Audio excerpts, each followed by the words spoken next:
City Center Carrefour, yung sa may food court. Kaya nga natawag kaming iba nila sa club.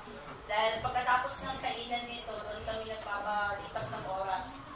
Tsaka nung niyayaya ko ako ni Tita Babes, ni Tita Weng, tsaka ni Tita Leia, na ano daw magsisimba daw ako dito. Sabi ko,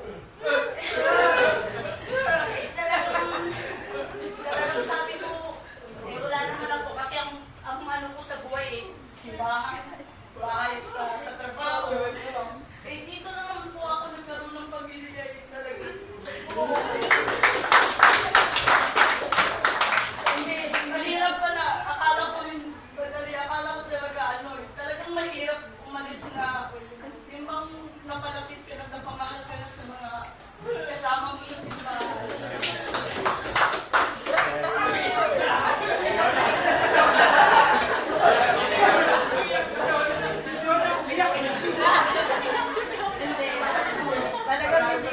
Talagang hindi mababayaran kahit na yung binigay niyo pong suporta. Talagang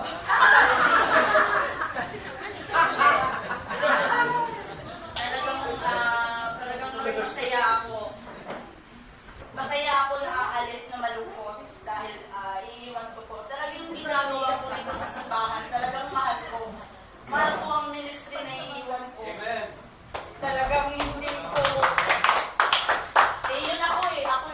ako ito hindi ibang pusa kung minahal yung ginagawa ko rito talagang. Kaya nga nahihirapan din ako na aalis. Sinasabi ko, babalik ako. Ngayon pala, magpaikot na ako ng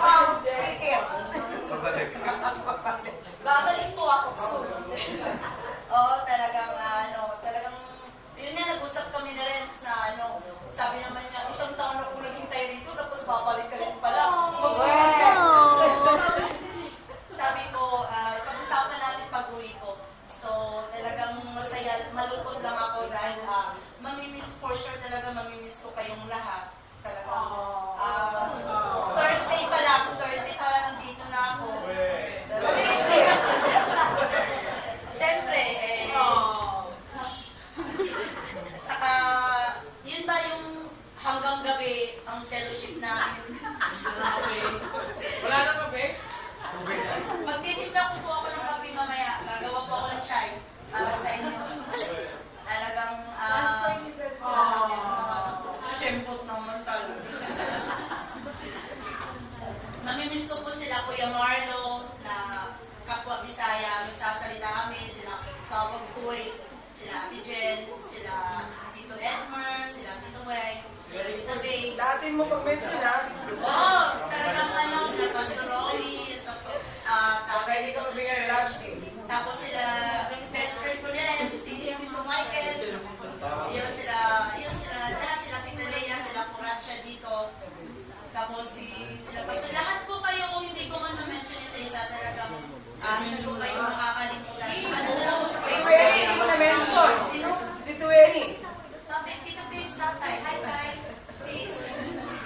Ayun, kasama ko yun sa school si Tita Babes at saka si tatay dito. Alam ni tatay, pagkakain ako ng tutong, talagang susumpungin ako. Pero hindi, talagang, hindi naman sa halos araw-araw, sumpungin ako. Talagang may time lang talaga na sinusumpungin ako. Pero mas bukasan na po yun, sabi nga Kristiyano na daw ako, may puso, may puso na ako sa puso. Pero tinatanggap ko yung mali ko, hindi po ako, kung nagkakamali man ako, at itinatanggap ko yun, at least I learn from my mistakes. Wow, English!